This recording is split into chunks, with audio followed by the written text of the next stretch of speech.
Hey, what's the crack? Thanks for stopping by. Mid-storm. Oh, the excitement. Um, I haven't been out here in a while, but with weather like this, can you blame me? But sometimes you don't even like doing the things that you like doing. So I'm gonna take the one step at a time approach.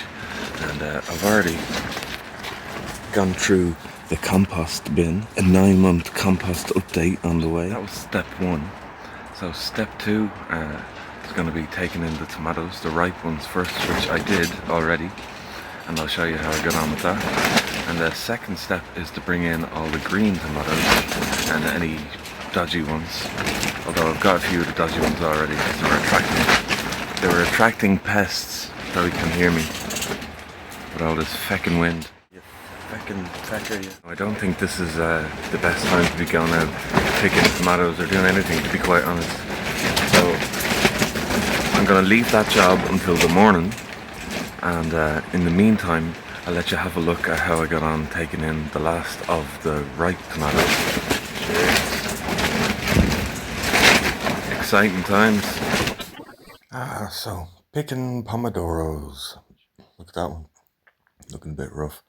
Well, technically they're not really pomodoros if we're thinking about it etymologically, and pomodoro being obviously the Italian word for tomato, but it means yellow apple or golden apple, I guess, which is I suppose reference to the original tomatoes that were brought to Europe in the 16th century. There were yellow or orange kind of varieties, and I've got none of these. So tomato, pomodoro. The French used to call them something like pomme d'amour, apples of love, or love apples.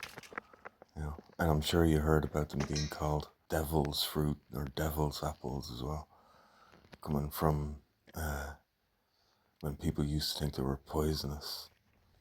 Normally wealthy people, because they used to eat from pewter plates, pewter being a metal alloy, and they used to have lead in there as well, and the acid from the tomatoes would cause the lead to leach out and cause lead poisoning.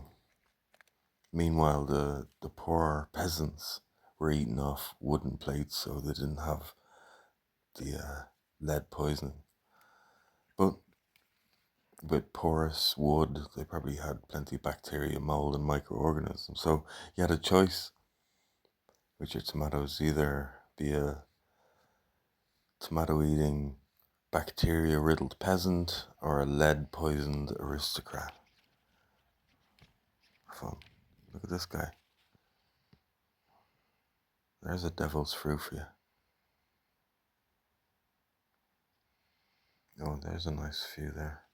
They're the tastiest of all of them, I find. I thought they were zebras, but I'm not sure. Courgettes still trying their best. That's quite a few.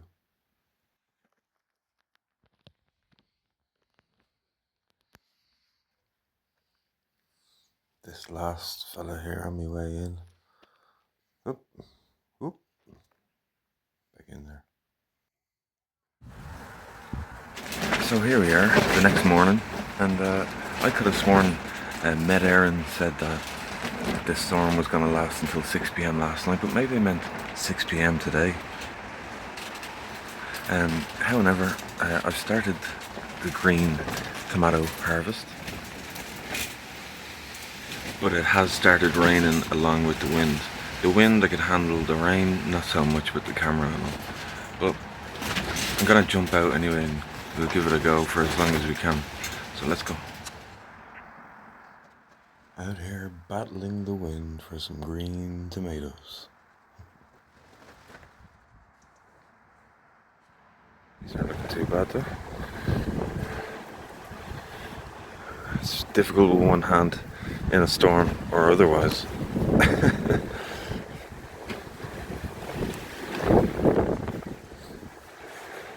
I think we'll need a bigger bowl.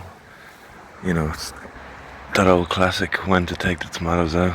But I mean, I think the weather's kind of telling me the time has come, That's I leave that there for the moment till I get my bag, which has a few in it already. But the green ones. That's what I'm here for, but as I said, some of them are starting to ripen. That one's split. Better take it and take them all. One-handedly. This way.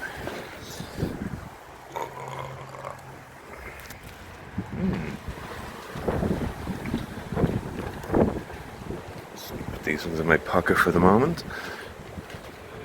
Not bad at all. These ones, very nice. Oh, look, feck, forgetting about that. So we'll twist until. There we go. I can't put that in my pocket. This seems to be just never ending, lads. My pockets are full now as well. I think we'll have to just go in with that for now. So here's what I got for my first little trip out to get the green ones. A lot of quite ripe ones. And some leaf too. Unfortunately, a lot of the tomans have damage on their bottoms. Day 3, round 3. Snip, snip.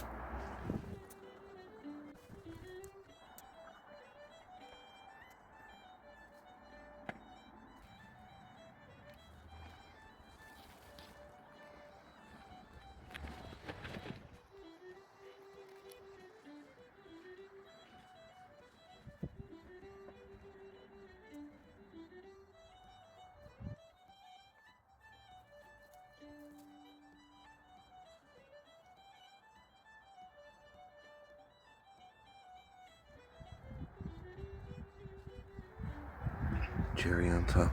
Hey.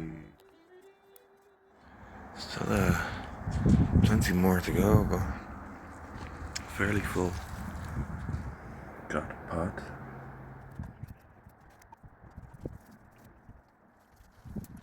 So I've got 2 containers and a bunch of fennel seeds as well. I also cut back some of the tomatoes as well. Removed the ones in the back.